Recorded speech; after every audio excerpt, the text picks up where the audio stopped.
Hi everybody, I hope you are doing great. So मैंने एक video बनाई थी टॉक्सिसिटी इन मेडिकल कॉलेजेस को लेके।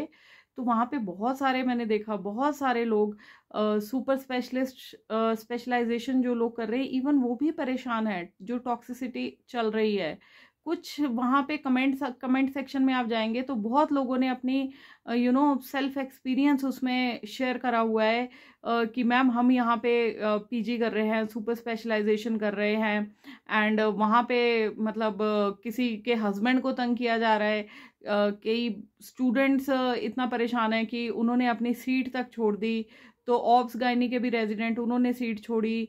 और मैं देख रही थी न्यूरो सर्जरी के एक रेजिडेंट, एमसीएच रेजिडेंट जो थर्ड ईयर में है। सुपर स्पेशलाइजेशन होती है न्यूरो सर्जरी की, आफ्टर पुटिंग इन 5.5 years, फिर उसके बाद 3 years की पीजी कर रहा है बंदा, उसके बाद वो सुपर स्पेशलाइजेशन करने जा रहा है 3 years की।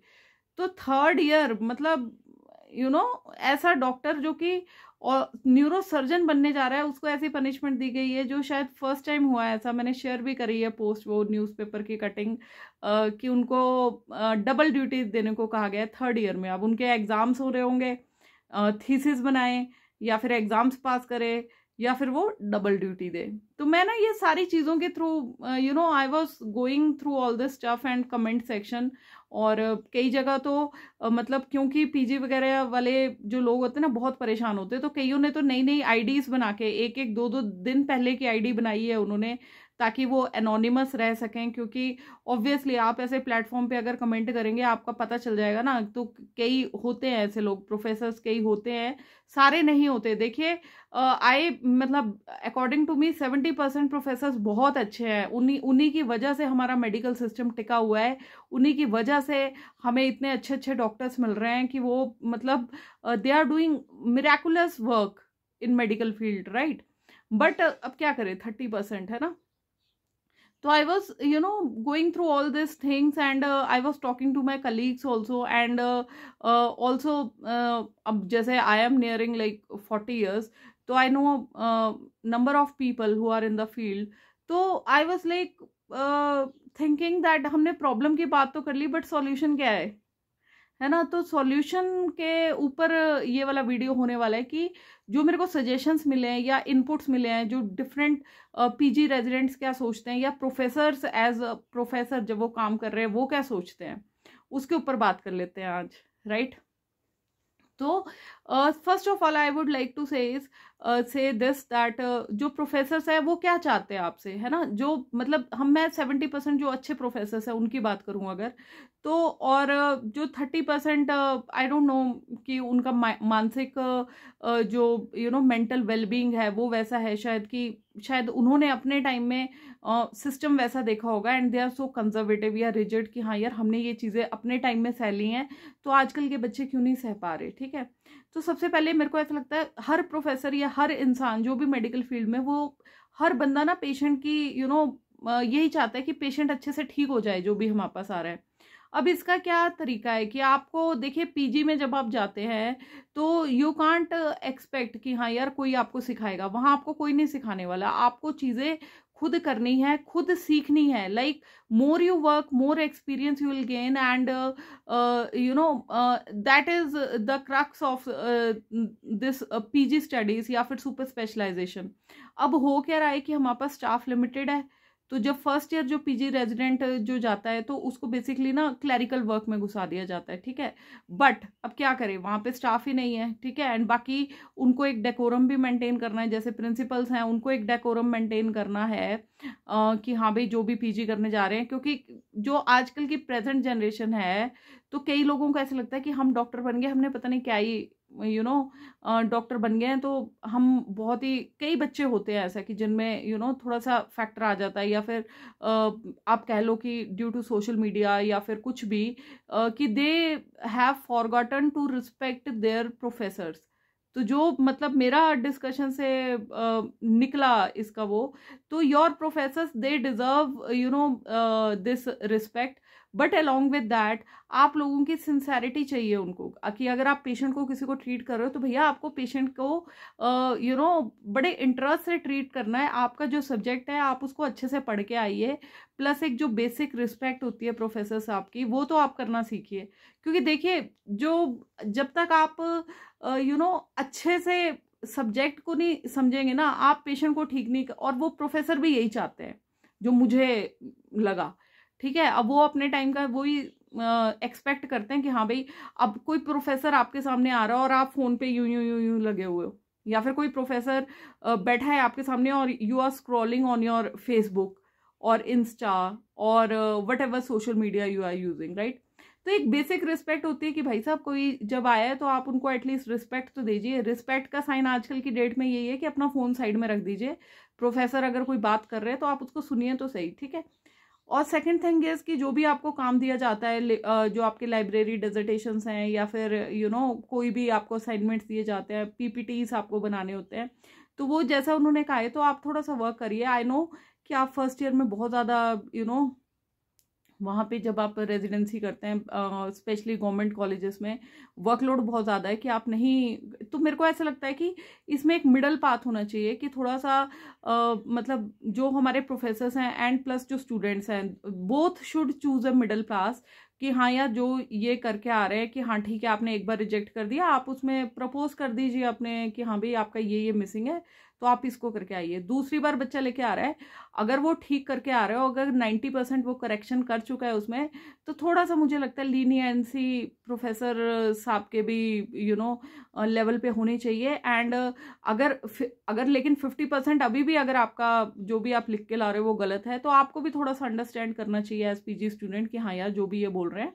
तो ये सही बोल रहे हैं, तो उसको आप करेक्ट करके ले आइए। बस इसमें ईगो का क्लैश नहीं होना चाहिए मेरे ख्याल से। बाकी आई एम नॉट मैं इन चीज़ों के बारे में सिर्फ अपनी एक इंडिपेंडेंट राय दे सकती हूँ, और वो भी based on my discussion what I had, ठीक है, राइट।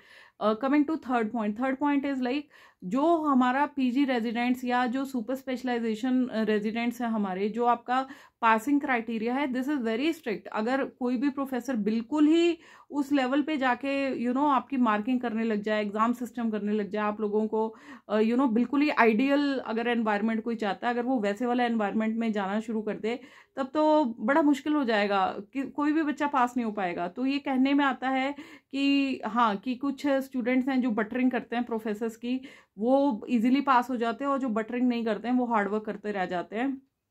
ये कुछ हद तक ट्रू भी है, क्योंकि कुछ स्टूडेंट्स की आदत नहीं होती है। इवन जो फीमेल स्टूडेंट्स हैं तो वो जो मेल प्रोफेसर्स हैं तो वो उनके साथ तो जाके कईयों की आदत होती है कि वो नहीं कर सकती ना, वो बातें नहीं कर सकती। Some ladies are of reserve nature, और अगर बातें कर ले तो उनको गलत नजरिए से देखा जाता है, दिस इज फैक्ट, ठीक है। और जो मेल्स होते हैं, जो मेल पीजी रेजिडेंट्स हैं, तो वो अगर कई प्रोफेसर्स इतने फ्रैंक होते हैं कि लाइक साथ में बैठ के अगर आप कोई इवन मैच देख रहे हो या फ्रेंडली हो रहे हो, तो वो चीज़ें ना थोड़ी सी मतलब ये प्रोफेशनली ठीक नहीं लगती हैं।